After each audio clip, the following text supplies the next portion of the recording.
So I'm going to tell you right now that I am a little nervous and what I'm about to share. So we're going to sit here and just breathe a little bit.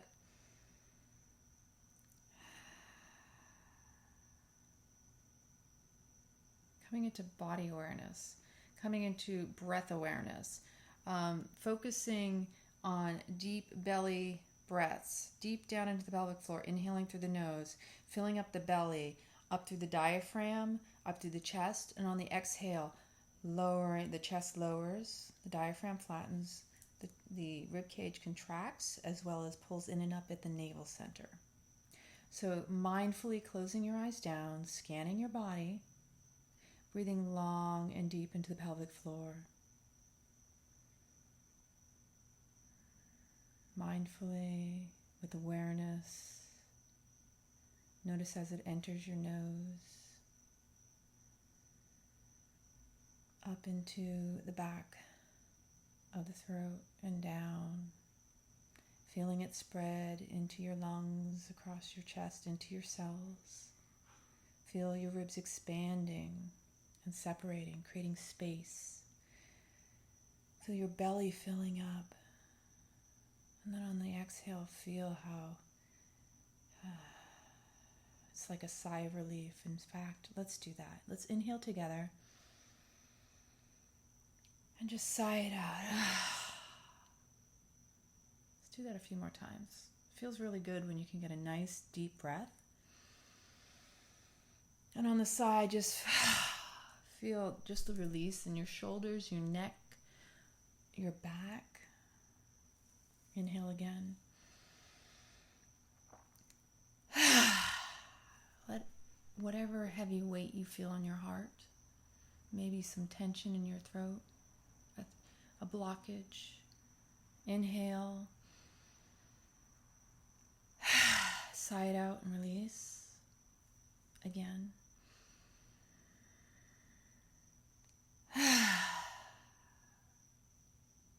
One more time.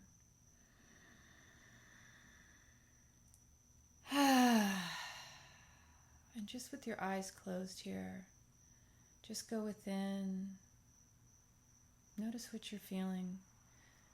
Notice the sensations that are arising in your body as you're unwinding from the day. Do you have any tightness, any stiffness? Where are you soft? Where are you relaxed? Where do you feel tension? Where do you feel relaxation? What does it feel like inside of your body? What does it feel like to feel your body? How in tune are you with? Can you feel the energy pulsating?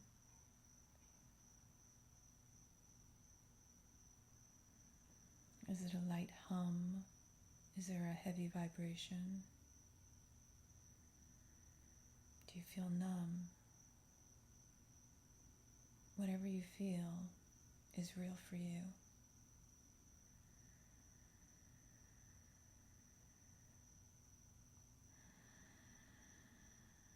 Carl, do me a favor and share this into the group. I would greatly appreciate that.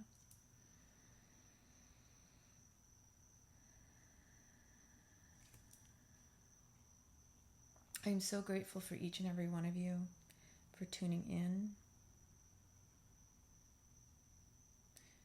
This is going to be a rather deep, very personal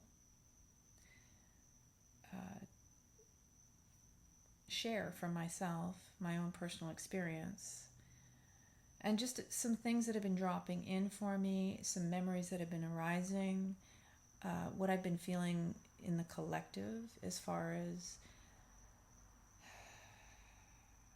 what I believe is coming up for healing for many of us, and I know it's not just myself. So wherever you're at, please make sure you're comfortable. Get yourself some water. I don't know how long this is going to be. I want to ensure that each and every one of you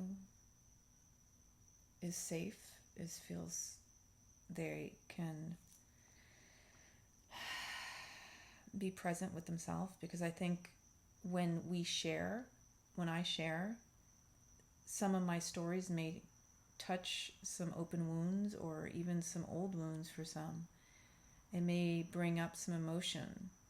And just know that whatever I share in my own personal vulnerability is because I care, and because I know that there's a deep healing that needs to occur on a mass level for each and every one of us. And sometimes it takes one person to be willing to share themselves and be vulnerable so that others can have that permission to do the same thing. All right, so my computer is doing some weird stuff. I have some notes because there's so much coming up. And this especially all came up since I've been doing the hypnotherapy, and every time I'm doing something, whether it's plant medicine, whether it's hypnotherapy, whether it's my teacher trainings, whether I'm supporting or participating my Beyond Addiction programs, for myself, I'm always peeling away another layer of the onion, right? Life is about getting to the root, to your essence, and we have to keep peeling back layers until we get right where we are, where we need to be. We all came here with gifts and a purpose to uplift one another, to be each other's protectors as well as confidants. It doesn't matter if you're spiritual or you're religious or you do believe, you don't believe. Everybody at their core has a truth that resonates on the collective, and you may not even realize it. You have a personal truth, I have a personal truth, but then we have a collective truth. And we're all affected by one another. We all affect each other. And when there is something rumbling through the collective, through the world, through our country, and you recognize what it is that you see, and if you see injustice, or you see peace, or you see poverty, or you see abundance, that is a reflection of whatever it is that's going on within you as well. Whether you like it or you don't, we all contribute to the whole picture, the bigger picture. And when one person hurts, we all hurt, because we are so intertwined and connected, and this includes the earth. We are so intertwined and connected, we don't even realize that sometimes we're feeling something and we want to like rationalize it. We want to understand it. We want to, put a story around it. When sometimes it's just, we're just tapped in and tuning into somebody else's pain on the collective level. Like, let's imagine that energy is not separate, that it's all connected. We see physical form, a hand, separate from, because that's a collective agreement. That is what defines the hand. But energy in itself doesn't stop at the hand. My hand is also inclusive. Have you ever seen The Lawnmower Man? It was a great graphic. That's a great representation when everything that just kind of goes into the machine. It's like data. Well, that energy, it just gets transformed and moved around and morphed. Energy is constantly in motion. It doesn't stop even when you think, well, this is a form, this is matter, so where's all that energy? It's just confined within the hand. No, it's within the hand and outside of the hand, and it's connected all around. And so I think of it from that perspective, where we're so connected that we are tapped into one another, whether we're conscious or not, and how we're affected by one person hurting. Whether it's rubbing an old wound, or we sense with empathy that's healed, and we can just sense it and we feel it, but we're not visibly shaken or what have you. With that interconnectedness, it's like the energy superhighway. It's not the same thing as the internet, but that's the best way you could compare it. Kind of like the mushrooms are the internet for all of the plants, the trees. That's how they communicate, through the mushroom network under the earth. We have an unseen interconnectedness through the energy, through the universe, and all of this that, okay, the naked eye doesn't see it. That doesn't mean it doesn't exist. And so we feel. We are sentient beings. We feel. And then we have this mind that tries to make sense. And that's the irony, is the mind doesn't have the true feeling like the physical body does of senses. You know, the taste, the touch, the smell, the sight, the hearing. It's aware of it, it witnesses it, observes a lot, but the mind's not actually engaged or having those experiences. The mind is just the witness. And so when we look at the ego's there to serve you, to try to help you, guide you, and it's meant to be your servant. But the heart is what really feels. And when you really get tapped into your own heart, you can truly feel and discern. Because the more open the heart, the more protection you really have. Because the more open the heart, the more you create this magnetic pulse, and it extends your aura out, as opposed to when the mind gets really in there, it mutes everything down below. So the head was really, and this whole mind was put above the heart to observe. It wasn't meant to sit on a crown, sit on a throne thinking it's wearing a crown. It's not even an animate object. It's inanimate. So what I've been feeling is that a lot of what's coming up deals with our first 3 chakras. The lower triangle is what it's known for. And that's where we store, those are our first initial, when we're born into this world, the most important chakras, which represent our security, our safety, our foundation for life, the structure, the discipline, the willpower. If we have experienced trauma in our past and our needs weren't met, we're going to have an imbalance in the lower chakras, in the lower triangle. We're going to have a lot of lodged pain. We may misuse our voice, because here's what happens. If there's a disconnect below, of which, by the way, these are the feminine chakras. So when we talk about the rising of the women, of the feminine power, it's not really that it's come to overpower anything. It's really to come back into balance with the masculine. This lower foundation, without it being healed, makes it really hard to operate on the upper chakras effectively. And essentially, what's dropped in for me today, especially, is the first chakra, your root chakra, which is your home and your foundation, your earthing, whether you can feel rooted and grounded into this existence, because maybe you feel disconnected, is connected and associated with the heart chakra. And then you have the sex organs, which is associated, because this is your creative in the second chakras, creativity, and your expression comes from the throat chakra.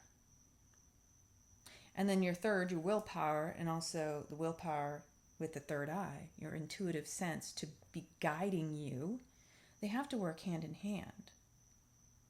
And then when we get up into the 7th chakras and the 8th, then you're in the more spiritual, the more intuitive. Now you can work from all these upper chakras, but the reality is we need to work through it all.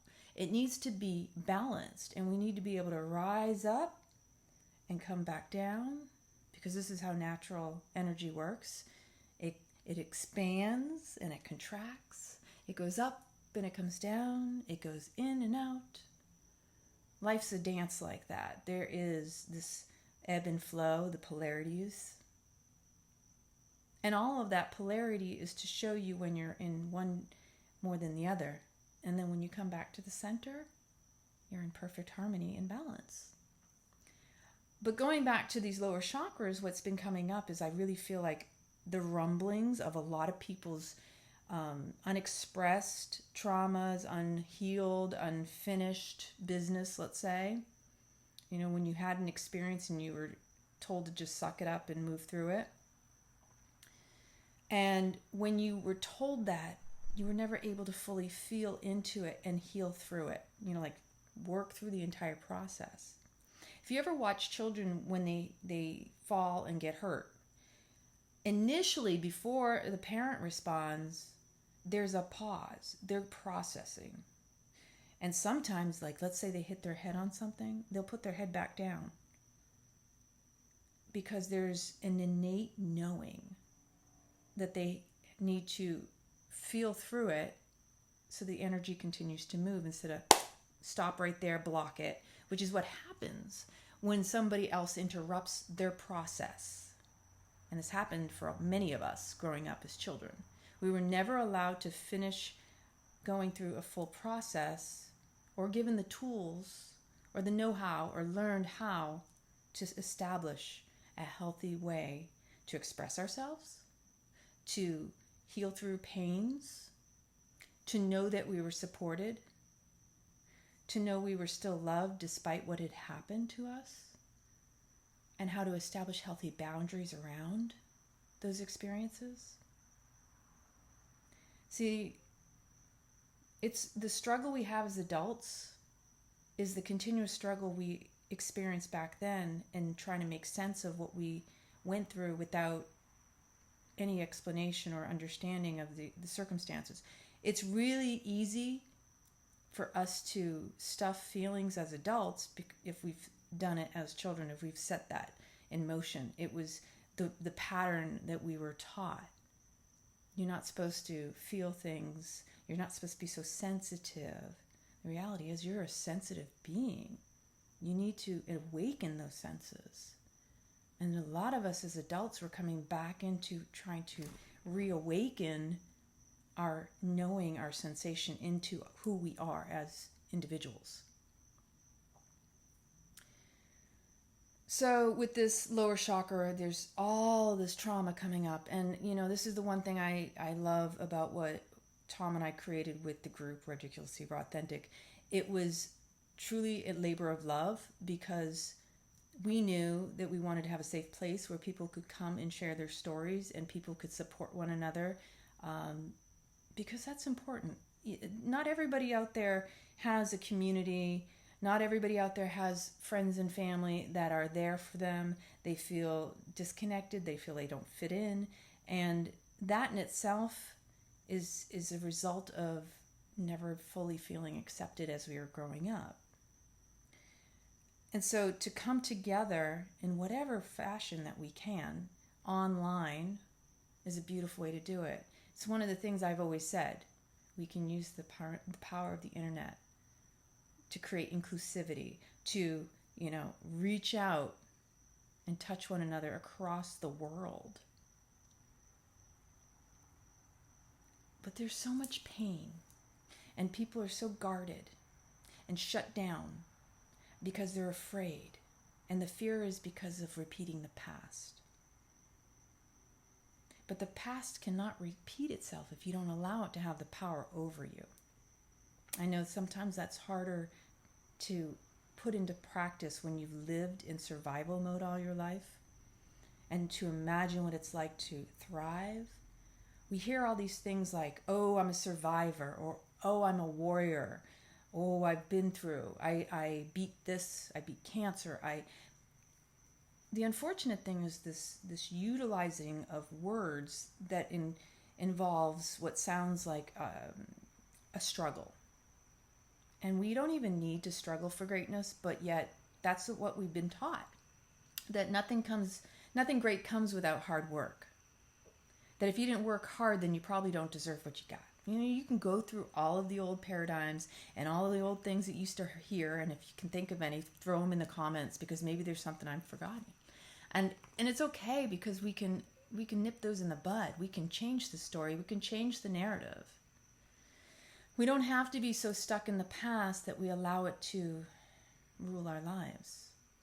We are not victims. In fact, we are the victors, without getting back into that type of verbiage.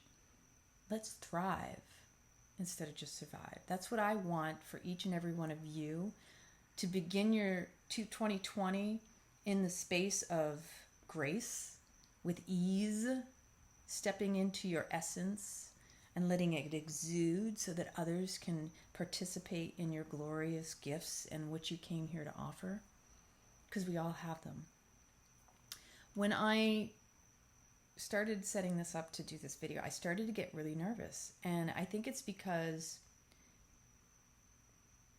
I hadn't had some of these memories in a long time. In fact, I almost forgot about the one that I'm going to share tonight.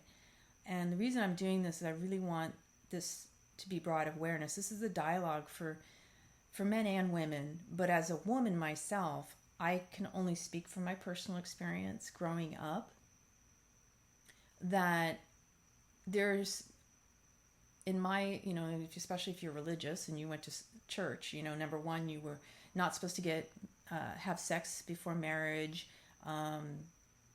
Women, you're supposed to honor your husbands, and you're only supposed to have sex to procreate and have children. And the way that it, not from the religious side, but from the cultural side, the thing that I really struggled with the other night trying to figure out, at some point, and I'd like to know when and how, did women become basically put on this earth to be sex symbols or sexual apparatuses, toys, playthings, whatever, baby makers, all these really horrible images of just for use, instead of seeing the true value that we women are here for. We're supporters, we're nurturers, we're mothers, we're sisters. We have so much to offer, and we do so much to support, and it's in our nature to be nurturing. At what point, and I mean, I'd like to know who else out there grew up thinking, okay, I'm supposed to go find myself a man because that's going to make me feel important. That's going to give significance. I mean, you can look back through history. If they were young girls, it used to be, what was it? If you weren't married by 14 or 15 back in the day, then you were an old maid. And look at the way that women had been continually cut back down. Like, we're supposed to show up and satisfy and provide for the man's needs and take care of the home and the children. And this is one reason I used to get scared about the idea of getting married. And so I really wanted to establish myself first and having children, because I was afraid that I would lose my identity. And I actually saw that a lot in women around me.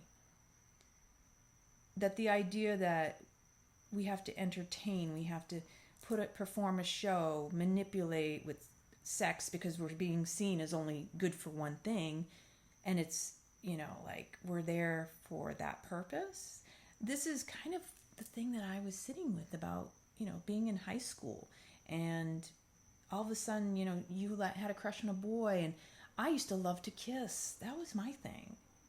I love to kiss. It's so sensual. The lips, they have the most nerve endings, as well as the sex organs. But I think it's a lost art. And why does it have to lead to penetration and physical sex? What happened about the intimacy? And a lot of the things that I saw growing up in school were, okay, so now you need to find yourself a boyfriend, and he's going to want to have sex, and well, if you don't give it to him, he's going to want another girl. But then once you have sex, now of course people are calling you names, or maybe you're being teased at school. I mean, the push-pull, the dynamics, the pressure, all these things that aren't really spoken about and talked about. I don't know that they're talked about with these young girls. I know some really wonderful mothers, so I know they talk to their children. But I know what I grew up in, and my mom actually was really good. We had the book Our Bodies Ourselves, and she would call, it wasn't, the P word, and it wasn't the C word, it was the vagina, and she was very clear on the anatomy. And sometimes it was a little embarrassing, but I'm grateful because my mom talked with us girls. Now, I still got confused about when I did have my first period, my moon cycle. And I thought I was having it at one point when I was in, I think, 6th or 7th grade. And then it was really that summer. I think my younger sister, Lita, even started before I did. But interestingly enough, I also remember, being afraid of losing my virginity. I would really... because of the religious background, I was afraid, and I didn't want to be with the wrong person, and I wanted to be with somebody I loved and cared about, and I would rather, choose and control. There was a whole control thing around that. So, just as a short backstory, my sisters and I were molested when we were really young by a pedophile, and explicitly for myself, I was, I think, about 9 years old, 8 or 9 years old. And I didn't let him penetrate me. I just thought, first off, I thought he was gross. I didn't like this man. And he's like, well, would you pee on me? And I felt really uncomfortable, and I don't know why, but he was promising to give something from the store. So I pulled my pants down, I peed, and he licked me, and it felt really uncomfortable. And we don't talk about these kinds of things. To go on, what happened is there were social workers that stepped in. Men, by the way, back in the 80s. Men. There were no women standing by. These days and ages, you can ask for a woman nurse or somebody if there's just a male in the room as a woman. And it's very uncomfortable when it's just a man and you don't feel comfortable. But back in those days, they didn't offer that. You were being, what felt like you were being interrogated by men. And it almost felt, and I can tell you, I remember specifically walking in with my little sister and the principal and 2 men in the room. First off, I walked in and it was just my little sister alone. And that really infuriated me. At 9, 10 years old, I was not a happy kid. I was pissed off, number one, because I was the oldest and was very protective of my sisters. And number two, because the way that it felt when they were asking those questions, number one, was condescending. And number two, I felt like, honestly, at that age, I felt like these guys were possibly even getting off on it. I was much more aware as a young child. Because I had a very strong connection to my inner self, and also I had a very strong relationship to my divine, to Jesus and Mother Mary and religion, and from a different perspective though, because I used to go out in nature and that was how I communicated. And I did pray, and it wasn't necessarily in the church. So with all of that, he went to jail. And this was a small town up in Maine. And the unfortunate thing was my parents didn't have the tools from their past and their background to teach us about healthy boundaries, about the fact that it wasn't our fault.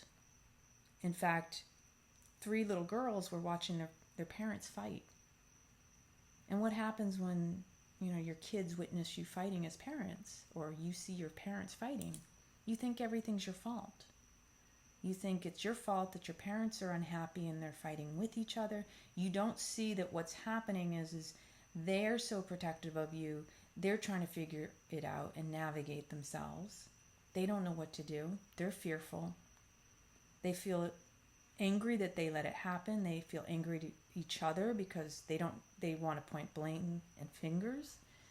And the reality was we just were 3 little girls who just needed their parents needed their family to not only just love them, to embrace them and work with them so that they could be stronger and know that they were loved and supported. Because there's nothing worse than little girls not having that strong father figure and the strong mother, that bond, that true, like, anything that happens to you, I'm here to protect you. And I don't blame my parents. I've very much sat down and had conversations with both of them, and I had a lot of compassion from where they were coming from, because they didn't know any better. And I've also had a lot of time to do inner healing and reparenting and, speaking and befriending and loving my inner child at those ages, because that's important. It may sound a little bit weird to some of you, but sometimes that's what we really need. Because even if we're not the ones, if we didn't have someone back at those times when it happened to us, we can still reach back in time energetically anyway. And plus that inner child is still within you. And you can still tell your inner child, you're safe. I will never abandon you. You're okay. I love you. I'm going to be with you for all of eternity until I die. And so because we didn't have those healthy situations to create healthy boundaries, to understand that our bodies are sacred. In fact, it was more feeling ashamed now. At that point, you feel ashamed. You don't feel valued, that you weren't taught that it's not okay for some man to do this to a little girl, and you should never allow someone to put you in that situation.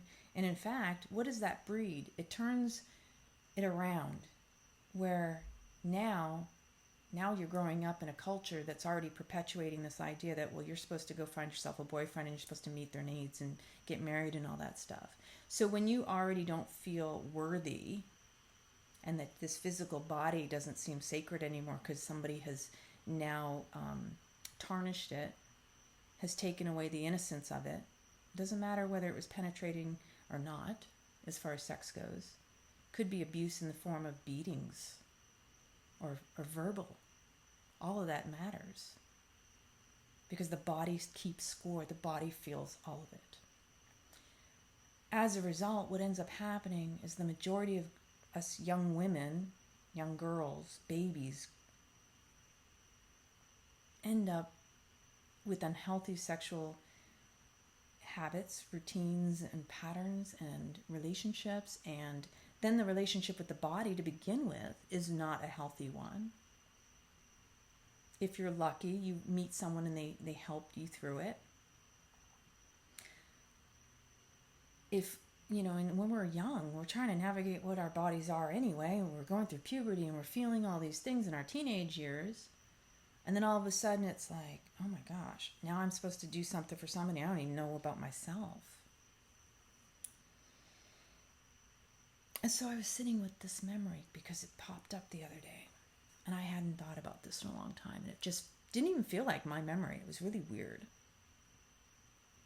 And it was the summer, I believe, of 1988. It was my 14th birthday. I was in trouble for probably because all summer I was hanging out with somebody and I was drinking, because that's the other thing. We're introduced to drinking and drugs. We're trying to numb all that past pain. So there was a guy who was about 5 or 6 years older than myself, at least that. And I had a crush on him. And I still hadn't had sex. I was still a virgin. And I was grounded, and my mom went out, and I called this person, and he came out to my house. And I lived in the country up in Maine, and my stepdad, who I felt so bad for because my mother found out later, I manipulated and convinced him to let me go out. And this guy took me to, I don't remember where exactly we went. In fact, I barely even remembered this memory other than I remember the incident. I didn't remember where he brought me. but it was somewhere we used to party. We used to go and drink, and it was during the week, so it wasn't during a party or anything. And he was popular too. So, sometimes as girls, we think that if we're with the popular boy, it gives us more credence, and like credibility and popularity and all this stuff. And sometimes that's not always the best thing, because then we get used and abused. So we went there, and he wanted to have sex. And I fortunately was on my period. I was wearing a tampon. I'm very grateful for that. Thank God. Because I would never have wanted to have sex with this person. In fact, I don't even know if I liked him after this. Somehow, and I don't even know how, he convinced me to give him a blowjob. And I was reflecting that the irony is that this is the oral stuff. So the first situation that I encountered with the pedophile was him on me, and now my second encounter with an oral situation is me on this guy. And he was pushing my head, but it got worse. Somehow, and I don't even remember how this happened, he decides to crawl over and I'm in the passenger seat, and my head is against the back of the chair, and he's up on me, like choking me, flat out fucking me down the throat. My eyes were watering, tearing, I was choking, I had no control. This guy was huge. And I was mortified when it was done. In fact, my neck hurts just talking about it. Now, when this memory initially popped up for me, I was like, wow. I hadn't even thought about that, and I really don't have any feeling around it. But as I've talked about it, I realized, wow, there's some physical manifestation here. There's some stuff lodged in me, physically. And I'm okay with talking about it, and I'm not embarrassed about it. In fact, more than anything, I didn't realize at the time, because again, it's not having the tools and understanding what was acceptable and what wasn't, based on what transpired at the younger age.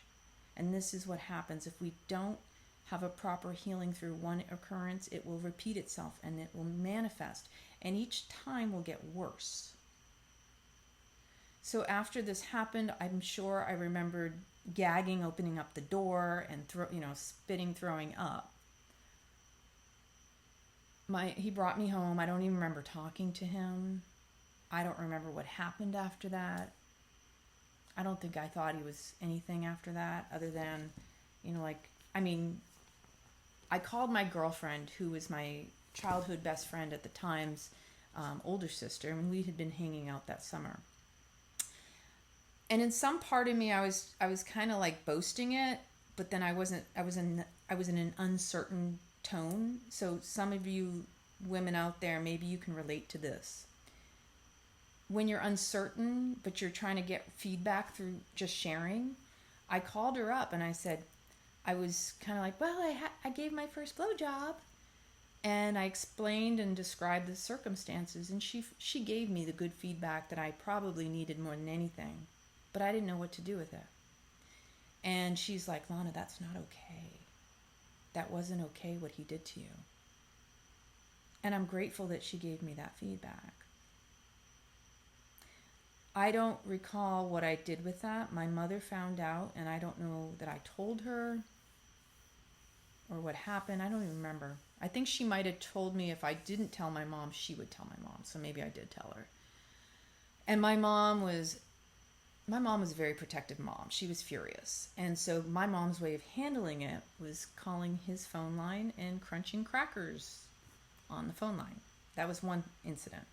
There were some other things that she did, and I don't remember off the top of my head. It probably doesn't matter anyway. My mom's passed.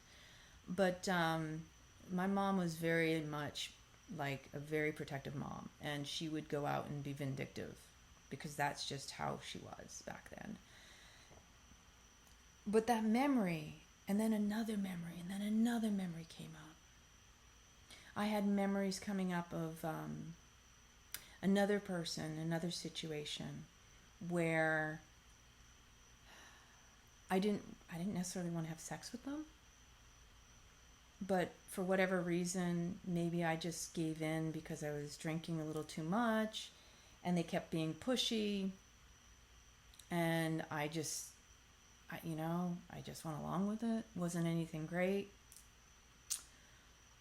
And another case where I got so drunk, I woke up the next morning and this man was penetrating me, and I'm like, and I thought it was my boyfriend, and it turned out to be somebody else taking advantage of me because I didn't even know what was going on. Again, in that particular case, what was ironic, I was on my period again, wearing a tampon. So he wasn't really penetrating inside of me. He was actually between my legs. That's a whole nother story. But being embarrassed because, people see, and if you live in a small town, everybody talks. And why is it the pointing of the fingers at the girl, at the woman, instead of how about the guy who everybody has to intuitively know? I mean, how can you not know that he took advantage of the situation, but they're going to demonize and criminalize and make the girl feel the worst? And I know I'm not the only one out there. And the reason I bringing up this dialogue is because this is the kind of dialogue we need to be having. It wasn't okay. It's okay for you to say no, and if no's not enough, you get up and you walk away, or you do what you got to do. You got to scratch, you got to kick. We need to be also pointing this out with younger girls that always safety in numbers. That's one thing my mom always said. Always safety in numbers. But this thing with the drinking and the drugs and that we're really just numbing ourselves because of past traumas, and then on top of that, we're going into more trauma because we've put ourselves in a very compromising situation as a result. This is the kind of stuff that has happened over the years. The Me Too movement it's almost like it feels like it's not being talked about still, but I know it is. And this is what I feel like is rumbling up. For the feminine to truly heal, we have to go deep into the trenches. We have to go deep into that pelvic floor, those lower triangles. We got to heal. And sometimes that means having these conversations that don't feel comfortable and being vulnerable and courageous enough to say, it wasn't okay then. It's not okay now. Just because someone looks a certain way. I've had that happen. You're so sexy. You're so good looking. Well, gee, you're telling me basically that's all you're looking for. And how about this one, ladies? A man who boasts about sex has a lot of partners. How much is he interested in pleasing the woman? I mean, seriously, let's have these conversations. Why is it that women are groomed, that we're supposed to provide, we're supposed to make the man feel good, we're supposed to do all this gymnastics in the bedroom, and we're supposed to perform, we're supposed to be all bendy and flexible and spread our legs wide and be totally open? Where's the other side of that? Where are the young men, the young boys being taught how you go into that? You're supposed to go in and you're supposed to prime a woman, you're supposed to flirt with her, you're supposed to kiss her, you're supposed to caress her, you're supposed to make her feel good. Make her feel sensual, not like a piece of meat to just slap on and you're all taken care of. Because this is where a lot of animosity grows with women as they get older. If they've been in relationships where the man's getting off and they're basically being left hanging dry and got nothing to say for except for, happy for you, thanks, and then they wonder why women cheat. Because women are looking for someone who's going to value and make them feel sexy and like a woman. A true, feel me, see me, taste me, touch me, hear me. We want all those senses engaged. We are sensual beings, as men are too. It's not just a wham, bam, thank you, ma'am.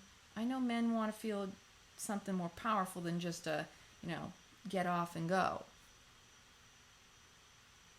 But when it really boils down to it, it is worth the wait, ladies. I'm telling you.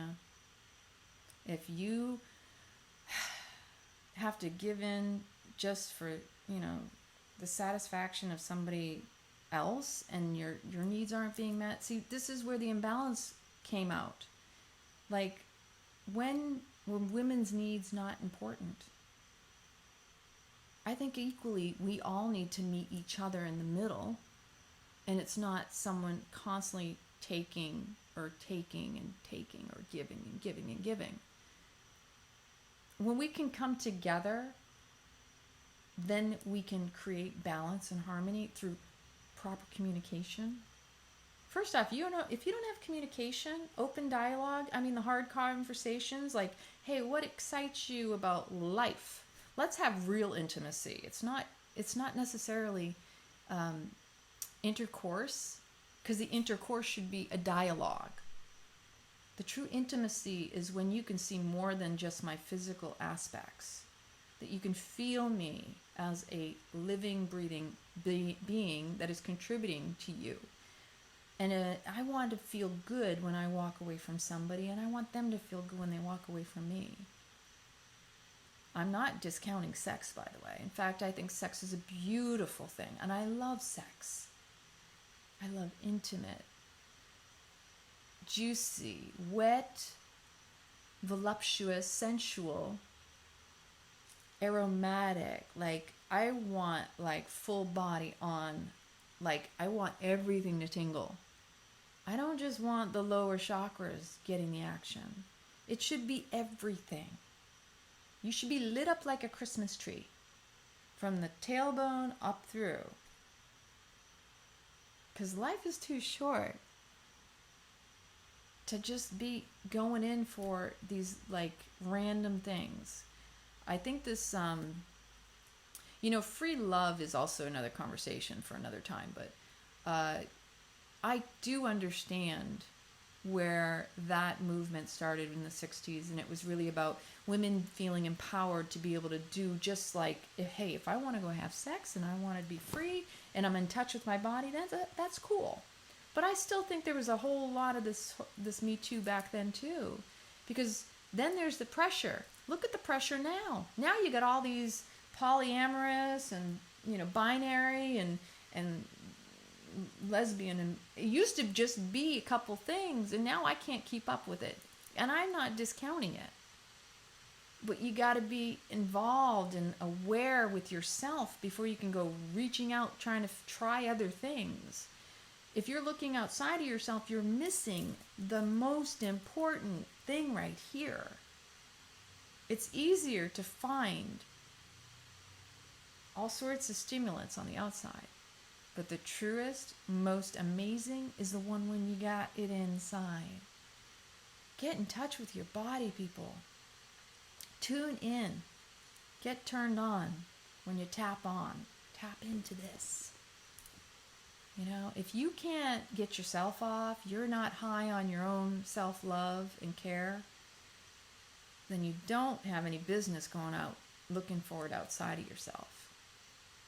We got to find what's right and what feels good for ourselves, with ourselves first. There are therapists out there. You can work with therapists. That's great. Hypnotherapists are wonderful for working through trauma.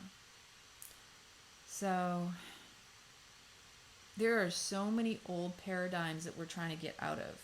And really, what I feel is erupting is that we got to dig deep down into the trenches, go in through the muck and the mud of what's down in our lower chakras, so that we can really rise up and be in our full creative essence.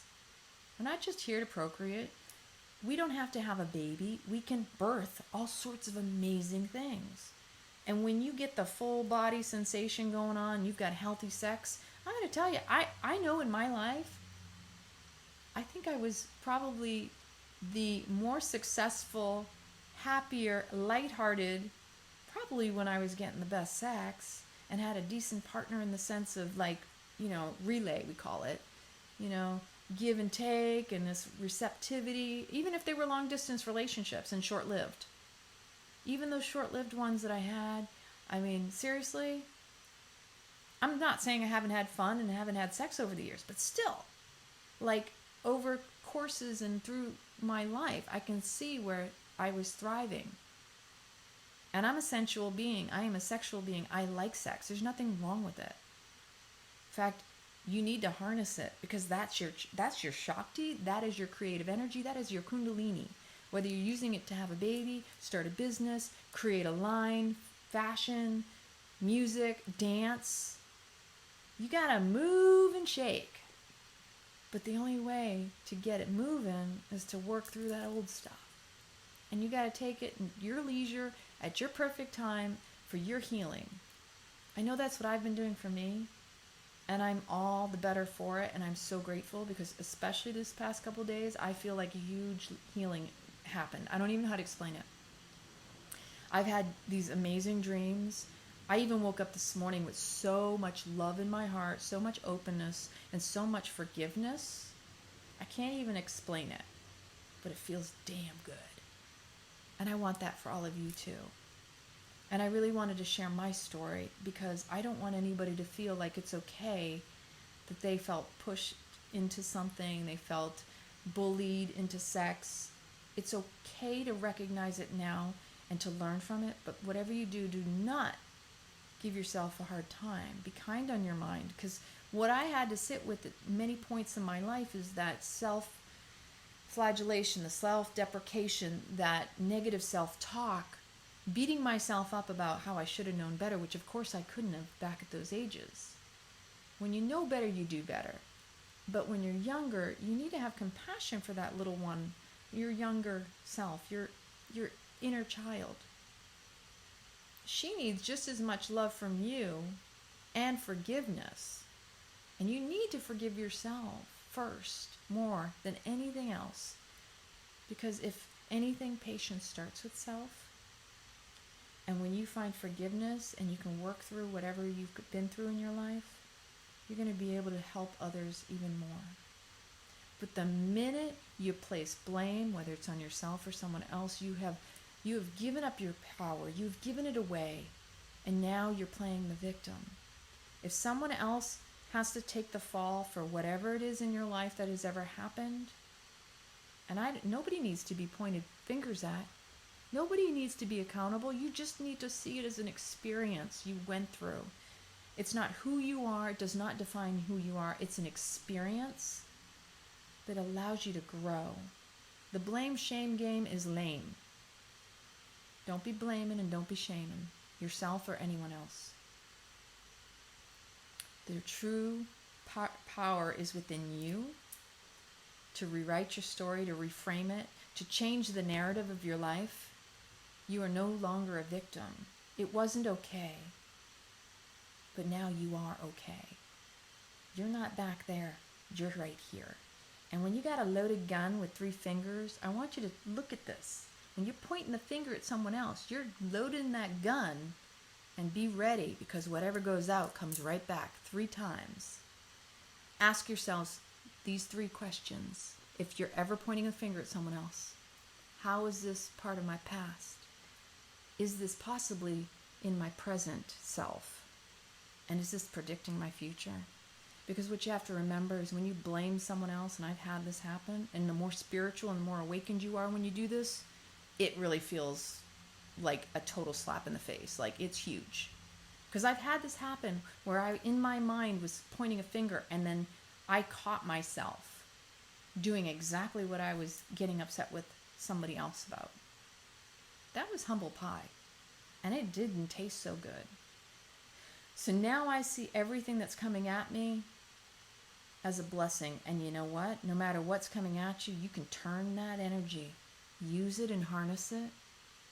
Use it as creative power. Bring it into your power center. Put it in your navel and say, I am using this. Thank you for the extra energy. Because when someone focuses their attention on you, they're giving you power. Whether they're blaming you or whether they're praising you, they are empowering you, believe it or not. When someone talks about you behind your back, that's actually giving you power. That's them playing the karma game.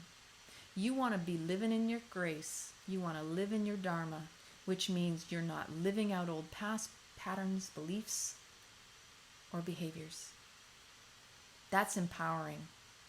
Because karma is continuing to fall back into the old patterns and not make any changes. But when you are in awareness, you know better, you do better, and you see the pattern rumbling up to the surface, and you go, oh, no, I've been there. That didn't serve me so well. And you can take that and just take that energy and just let me harness that for something that's going to empower me. You don't have to fall victim to your old patterns. If you do, that becomes part of your karma, and then you repeat the pattern and you reap, the lessons. But until you learn the lesson, you can't move into the Dharma. So there is this integration that has to happen. When we become aware of something in our lives, we need to still integrate and process it. Ever see animals when they have something happen and they shake it off? They discharge that energy. That's how they process.